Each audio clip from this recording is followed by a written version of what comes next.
Okay, let's unpack this.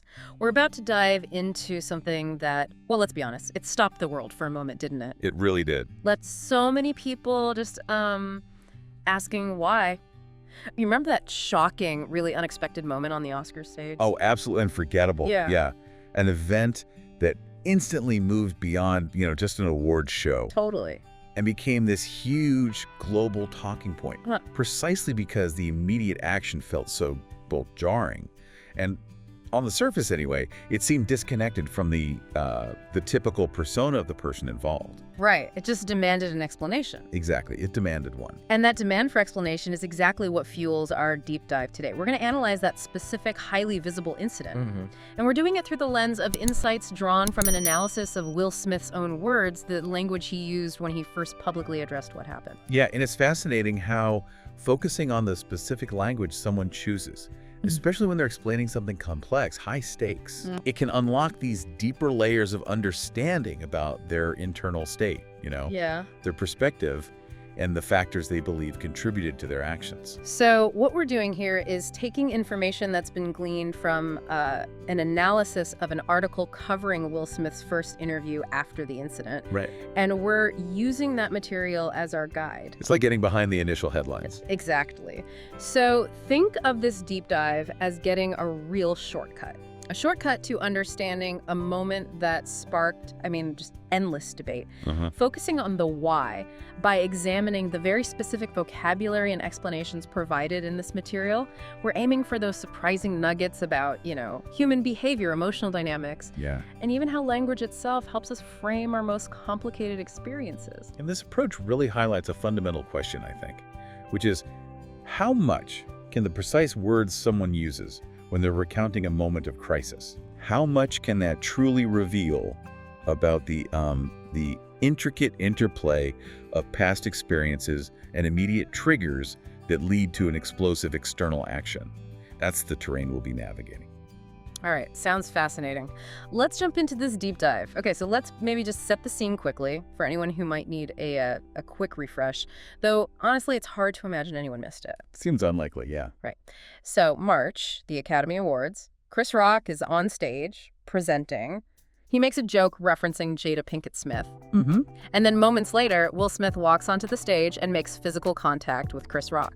And that physical contact, that specific action at the center of all the controversy, it's almost universally described by a single, very specific word. Slap. Slap. Yeah. And our source material actually pays attention to this specific term. It defines a slap as an action performed using an open hand. Right, an open hand. That distinction feels significant, doesn't it? It's different from a punch, obviously, which is done with a closed fist. Completely different. Or a shove, for example. Yeah, or a shove. A slap carries this particular connotation, often associated with a quick, sharp motion, maybe more sudden. Precisely.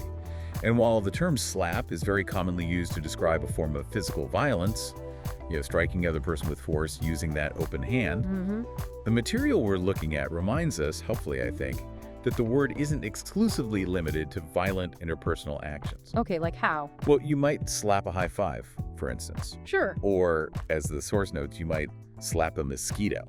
A very different kind of energy there, thankfully, between slapping a mosquito and slapping someone on live television. Definitely a different context. But the core mechanism is the same, using an open hand. And the source emphasizes that slap is a verb to slap. The focus is on the action itself. Got it. So the action is the slap. And this very specific action, the slap, is the focal point of the initial explanation we find framed in the headline analyzed in our source material. Okay, what does the headline say? It states, Will Smith says bottled rage led him to slap Chris Rock at the Oscars. Bottled rage. Wow. That phrase itself is instantly compelling, isn't it? Maybe even a little jarring. It is. It introduces an internal state, right? An emotion that has been contained as the primary driver for this highly public, sudden physical act. It frames the event not as just a simple snap decision, but as something with roots, something that had been kind of accumulating. That word bottled does a lot of work there, doesn't it? It evokes an image of containment, like pressure building up. Totally, like a bottle ready to pop. Yeah. It implies a history, a period of suppression. When you hear bottled rage, you don't think of an emotion that just appeared out of nowhere. No. You think of something stored, something held back, maybe for a really long time. Yeah, it immediately makes you ask, okay, what was in the bottle and how long has it been sitting there? It shifts the conversation, doesn't it? Absolutely. From just the immediate trigger to a much longer narrative of, well, internal state. And that framing, bottled rage, is presented in the material as the core of the explanation Will Smith himself offered when he first spoke about the incident. Okay, so where did this initial crucial explanation actually come from? The material we're drawing from tells us Will Smith gave his first in-depth interview about the incident on The Daily Show with Trevor Noah. Right, that was the first time he really spoke at length about it. So this is the context for the language and the explanations we'll be exploring today. And he began his explanation, according to this analysis, by saying, quote, "I was going through something that night." Going through something, that's such a common phrase, isn't it? Like, we all use it, we all hear it. All the time. The material helps us unpack exactly what this common expression means. It's basically a way of saying you're experiencing difficulty in your life, some kind of hardship. Exactly. And its power, I think, lies in its generality. Yeah. It's frequently used when someone wants to acknowledge they are not okay, that they're struggling. But without needing or maybe wanting to specify the exact nature of the difficulty. It signals distress, but it maintains a kind of boundary around the details. Yeah, like the examples provided in the analysis. Yeah. If someone asks you, hey, what's wrong? You might just say, oh, I'm going through a lot right now. Right. And that could mean anything, couldn't it? You could have lost your job. You could be dealing with a serious illness in the family. Maybe you were in an accident. Any number of significant life challenges. Exactly. The phrase allows you to express that burden without immediately detailing the specific hardship. It's a verbal shortcut, really. It communicates vulnerability and duress. And the source material even notes the grammar here, which is interesting from a language perspective. Oh, yeah. Yeah, how the verb go is used in the continuous aspect. Either past continuous, like I was going through something, referring to that specific night, Right. or present continuous, I'm going through a life that's still ongoing. It highlights the sort of dynamic, unfolding nature of the experience. So using I was going through something that night serves a specific purpose then. It provides context, right? Like a difficult internal or life state preceding the event. But like you said, it also offers a level of privacy. It indicates internal struggle was present, but without immediately laying bare all the potentially complex contributing factors. It feels like an initial brushstroke on a much bigger canvas. Yeah, it's a common and, frankly, socially acceptable way to respond to the implicit or explicit question, why were you like that? Or why did you do that? Makes sense. It acknowledges an internal struggle without completing the full explanation right away. Yeah. It definitely raises the question for the listener, what was he going through? And crucially, he immediately followed that statement up, according to the source analysis, with a really vital qualifier. He said, not that that justifies my behavior at all. Yes, this is such a critical addition for understanding his perspective on it. The material explains that to justify something means to provide a reason or an excuse that makes an action seem acceptable or okay or right. So by stating his difficult experience doesn't justify his behavior, he's explicitly taking responsibility. He's denying that the internal struggle serves as an excuse for the external action. That's a powerful move, actually, when explaining a public misstep like that. It's acknowledging the internal context. I was struggling, while simultaneously separating it from the accountability for the action, but my struggle doesn't make what I did okay. It's an attempt to manage the narrative, really, around both his internal state and his public responsibility. It prevents the going through something part from being heard purely as an excuse, doesn't it? Exactly. It says, look, this was part of what was happening for me, but it doesn't erase my culpability for what I did. It shows an understanding of that distinction between underlying factors and personal accountability. And he added, apparently, that there were many nuances and complexities to it, suggesting that going through something was really just the tip of the iceberg. Yeah, just the surface level of a much deeper set of issues. Which brings us to perhaps the most concise and emotionally resonant phrase he used to describe the immediate feeling, right in the moment of the slap. Which was? I lost it. I lost it. Wow. That phrase instantly conveys a sense of complete lack of control, doesn't it? Totally. As the source material explains, to lose it means to lose control over oneself, specifically over one's emotions and actions. Yes, the it in that expression refers to that self-control. It's the feeling of being so overwhelmed by an emotion, often anger, frustration, or distress, that your capacity for rational thought or measured action is just temporarily gone. Like you're overtaken by the feeling. Exactly. You are overtaken by the feel. The example provided in the analysis really brings the feeling to life, I thought. Losing it in a meeting with a coworker who couldn't finish a project. Right. You can picture that sudden, intense outburst. What do you mean you couldn't finish? That's unacceptable. It's that moment where professional composure completely evaporates in a wave of emotion. That example effectively illustrates how a specific trigger, in that case, the unfinished project, can lead to a sudden inability to regulate one's emotional response and behavior. It perfectly captures that feeling of being completely overwhelmed and acting impulsively as a result. So, I lost it isn't just saying I got angry. It's describing a state of being where the emotional intensity just completely overrides the ability to manage oneself. The material notes that this expression is generally used in a negative context. It describes a moment where things went wrong because control was absent. It's a really powerful, common idiom for that internal state of being completely overcome by feeling. It speaks volumes, doesn't it? Yeah. About the perceived lack of agency in that specific explosive moment. It's like the verbal representation of the internal pressure valve bursting. Okay, so we have the general context, which is going through something, the immediate internal state, lost it, losing control, and the acknowledgement that it wasn't justified. Now, let's zoom back to the immediate trigger on the stage itself.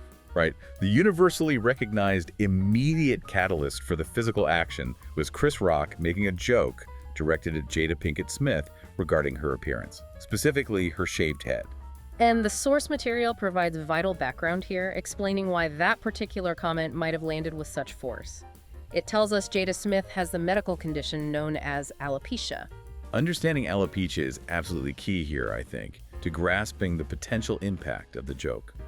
The analysis defines it simply as a condition causing hair loss. Right. And, importantly, it highlights a distinction often made in how we discuss hair loss. Alopecia is frequently used and discussed, particularly in the context of women experiencing hair loss, which can be, incredibly emotionally significant and tied to identity. This is often contrasted with the term bald, which is more commonly used to describe men who have no hair on their head. That distinction feels crucial, doesn't it? Framing a joke around a visible medical condition causing hair loss, especially for a woman, carries a very different weight and potential for hurt than, say, a generic comment about being bald. It really does. It shifts the context from just appearance to an underlying health issue. The source material makes sure we have that definition to understand the landscape of the joke.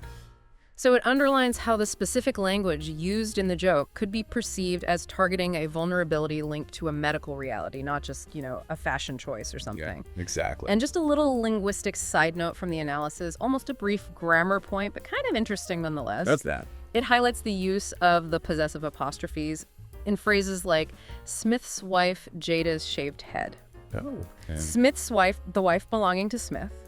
Jada's shaved head, the shaved head belonging to Jada.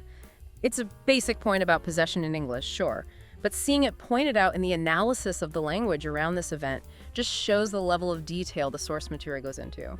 It's a good reminder that even fundamental grammatical structures are part of the language landscape we navigate when discussing complex events like this one. Okay, so the joke about alopecia was the spark, right? The immediate trigger. But Will Smith's explanation clearly signals that this spark landed on, well, ready tinder. Yeah. Circling back to that concept introduced in the headline, bottled rage. Yes, he made the connection explicit. He stated that was a rage that had been bottled for a really long time. This moves us from the immediate trigger to that deep-seated emotional reservoir. Let's really deep dive into this idea of bottled up emotions then. The source analysis leans heavily on that bottle analogy we touched on earlier. You're keeping emotions inside, not letting them out. The emotion is in the bottle and it's stoppered, it's contained. Right. It describes the act of suppressing emotions, either deliberately holding them back or maybe subconsciously pushing them down instead of processing or expressing them. And what kind of emotions are we talking about? Well, the material lists the kinds of emotions often bottled: anger, jealousy, hatred, rage, often negative, intense feelings. Okay. And the common wisdom, which the analysis references, is that famous saying, you shouldn't bottle up your emotions. We hear that all the time, don't we? Yeah, it's a piece of advice we hear frequently. It basically means you shouldn't keep them inside. You should find ways to express them somehow. And contrasting with bottling up, expressing emotions, as noted in the source, might look like simply saying, you hurt my feelings, or telling someone, I felt really sad today. Just letting it out. Yeah, it's about externalizing your internal state, communicating it to others, or even just acknowledging it to yourself rather than just pushing it down, suppressing it. So the core idea is, what happens when those emotions are bottled up, especially, as he said, for a really long time? This concept of bottled rage directly provides a framework for understanding how a seemingly disproportionate or sudden reaction can occur.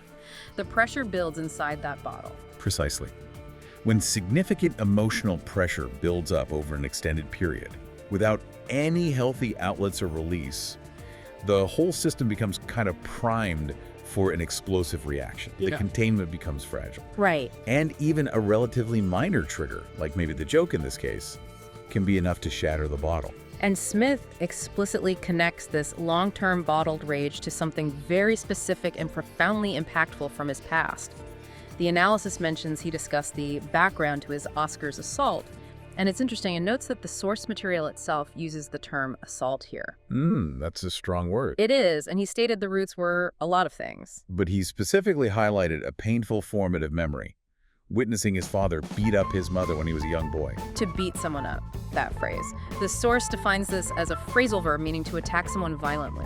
Yeah, and the context here is absolutely crucial. In the context of a parent violently attacking another parent, it carries an incredibly negative and traumatic weight. Of course. It falls into the broader category of hitting, maybe, but beating up implies a sustained or severe violent attack. The phrasal verb structure is simply beat plus up. Witnessing that kind of domestic violence as a child, that is an incredibly heavy source of potential trauma. And, as Smith suggests, a possible origin point for deep, unresolved rage that could be bottled up over decades.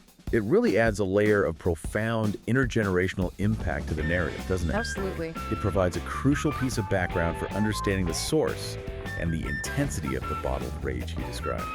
That unprocessed pain, the fear, the anger stemming from witnessing such violence in childhood, it can easily be suppressed and carried into adulthood, forming that deep reservoir of emotion he's talking about. And Smith directly links this past trauma and the resulting bottled emotions to his actions on the Oscar stage with another really vivid phrase. He said, all of that just bubble up in the moment. To bubble up.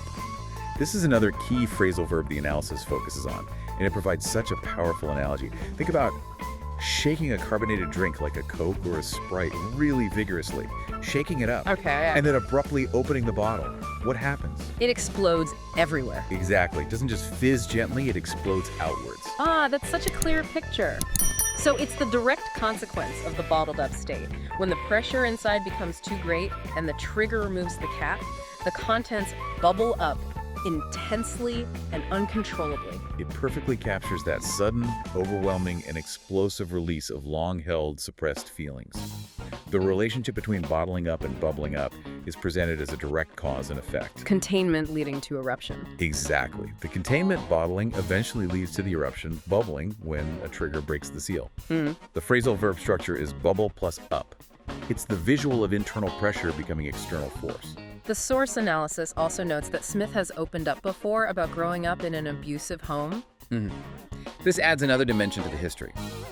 An abusive home, as defined in the material, is a household environment where someone either witnesses violence, like Smith apparently did, Right. or experiences physical or emotional violence themselves. And to grow up is another phrasal verb the material highlights, just a basic one. It simply means being raised, spending your childhood and adolescence becoming an adult in a particular place or environment. Like I grew up in Texas, for example. Exactly. It refers to that fundamental period of formation in your life. The structure is grow plus up. And the material then deliberately contrasts the idea of bottling up emotions with the concept of to open up about something. Okay, how does that work? Well, this phrasal verb, to open up, means sharing personal, often difficult or negative information about your life. So instead of keeping painful experiences inside, bottling them, you choose to open up. Like talking to close friends or a therapist or family about past trauma or difficult experiences, as the source analysis suggests. Precisely.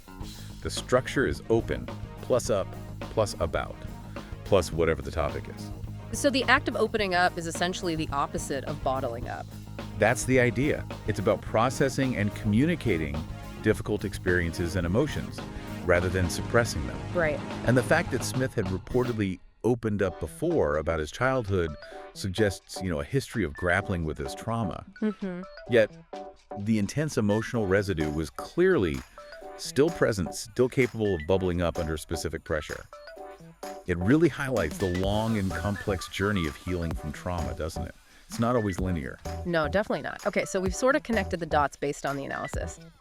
The immediate event, the slap, the immediate trigger, the joke about alopecia, the internal state, going through something, lost it, the deep roots, the bottled rage originating from witnessing violence in an abusive home where he grew up, and the explosive release bubbled up. That seems to cover the explanation part. Now let's briefly look at the impact and perception of the event, as described through Smith's reflections, according to the material we reviewed.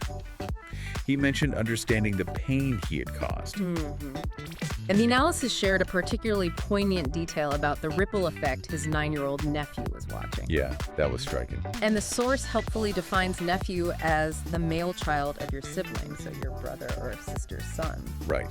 And it also clarifies that a niece is the female child of your sibling, and sibling is that useful gender-neutral term covering both brother and sister.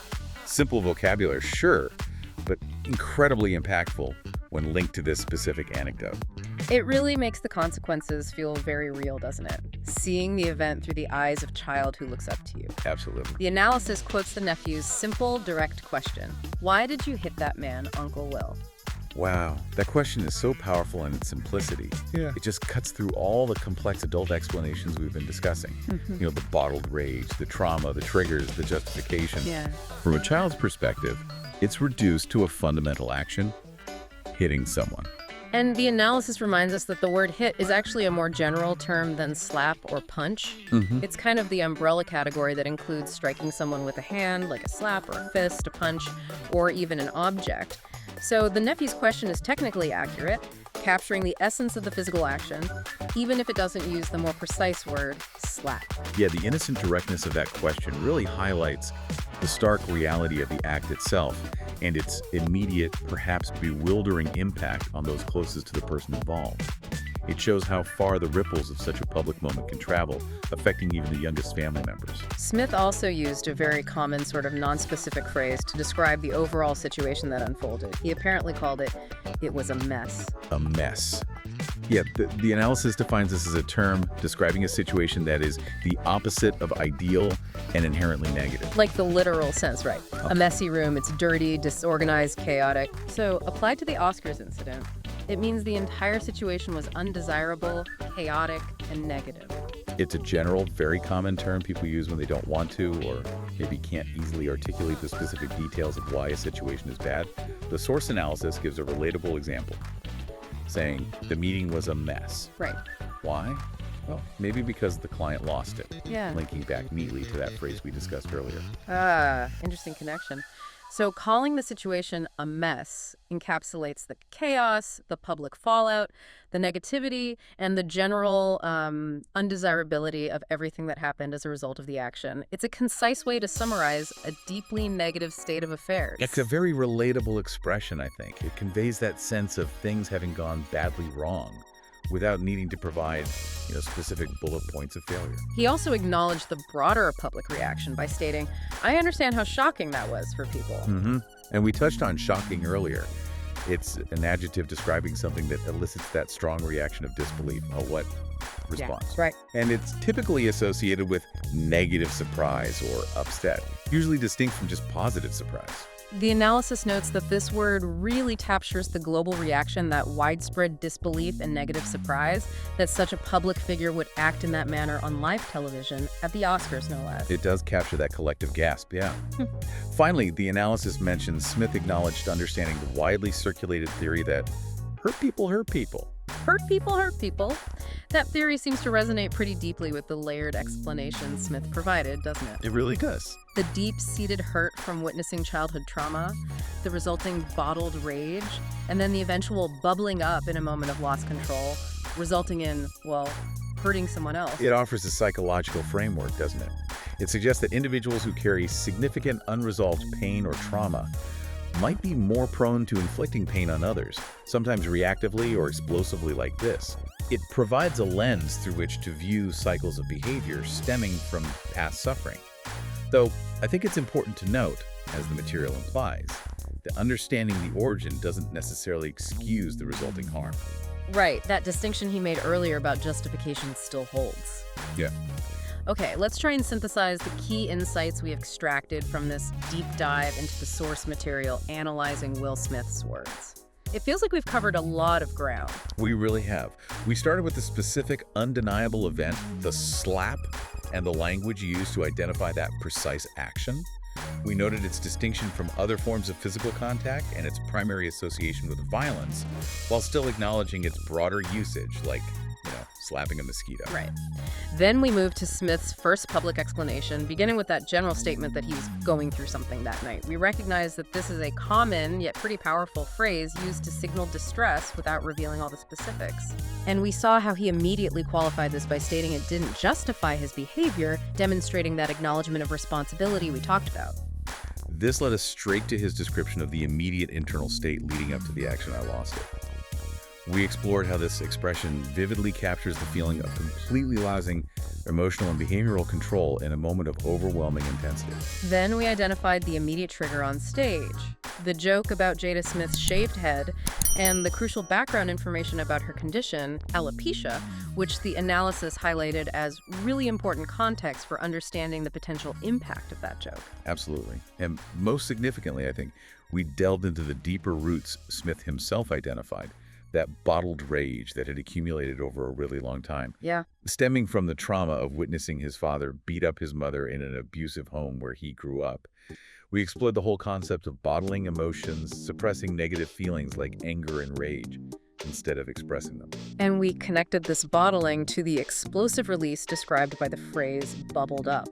That analogy of the shaken, carbonated drink being opened really illustrates the sudden, intense surfacing of those long-held, suppressed feelings. We also noted his history of having opened up about his past, contrasting that with the idea of bottling emotions. And finally, we touched on his reflections regarding the event's impact and perception, noting his understanding of the pain he had caused, the poignant reaction of his nephew. Oh, that question. Right, his description of the overall situation as a mess, and his acknowledgement of how shocking the event was for people.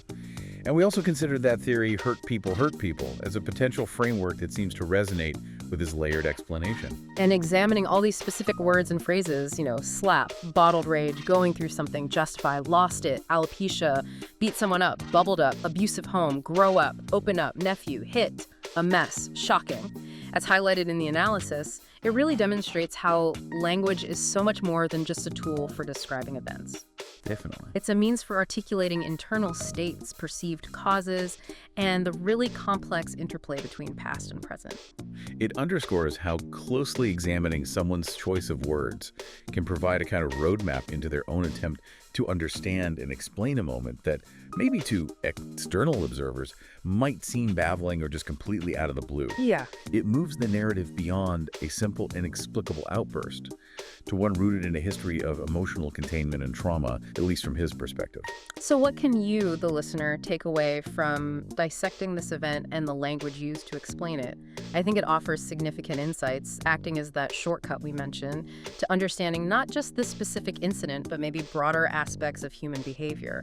It provides those aha moments about how things like suppressing emotions and the long-term impact of past experiences aren't just, theoretical concepts in a psychology book. They can have very real, very dramatic consequences. It also teaches us about the power and nuance of language itself, doesn't it? How specific terms like bottled rage or those vivid phrasal verbs like bubbled up create these powerful images and analogies. Yeah, the soda bottle. Exactly. They help us conceptualize complex internal psychological processes. It gives us tools, maybe, to think and talk about difficult human moments with greater precision and perhaps more empathy. Looking closely at the language someone uses, particularly when they're trying to explain a significant public action, it can reveal a great deal about their self-perception, their processing of events, and the narrative they're constructing, whether that's conscious or unconscious. It helps us become more informed about the potential why behind human actions that initially seem inexplicable. Yeah, it encourages us to look beneath the surface level event and consider the deeper, often hidden, emotional and historical factors that may be at play, at least the factors the person themselves identifies. This deep dive into the material analyzing Smith's words, I feel like it really helps transform a moment that felt chaotic and just weird into something that, while still deeply regrettable and negative, obviously, Of course. it has a clearer internal logic based on his own articulated experience. Precisely. It provides a framework for understanding drawn directly from the explanations offered, highlighting that interconnectedness of past, present, and internal state. Okay, so reflecting on everything we've unpacked today, the vivid descriptions of bottled rage, the concept of emotions bubbling up, the clear link drawn to past trauma, and the very human struggle with processing difficult feelings. Here's something maybe to sit with. This deep dive really raises an important question for all of us, I think. Given the powerful way this account links long-term emotional suppression to a sudden explosive release, Yeah. what does that imply about the vital importance of finding and consistently practicing healthy ways to express, process, and actively manage difficult feelings, instead of just letting them build unchecked beneath the surface until they potentially overwhelm us? That's a big one. Or maybe think about the other side of it. Considering the profound link Smith drew between witnessing violence in his childhood and the rage that surfaced decades later, how deeply does understanding someone's history of trauma need to factor into how we approach understanding, responding to, and perhaps even supporting them in navigating challenging behavior in the present? Those are complex questions, for sure. No simple answers there, but they are certainly worth considering as you continue to learn and reflect on the intricate tapestry of human behavior and the stories people tell about their own lives. Absolutely. Well, thank you for joining us for this deep dive into these insights drawn from the source material. Yeah, we hope it has provided you with perhaps a clearer framework for understanding a complex event and maybe offered some valuable nuggets to carry forward into your own thinking. Keep exploring. Keep asking questions.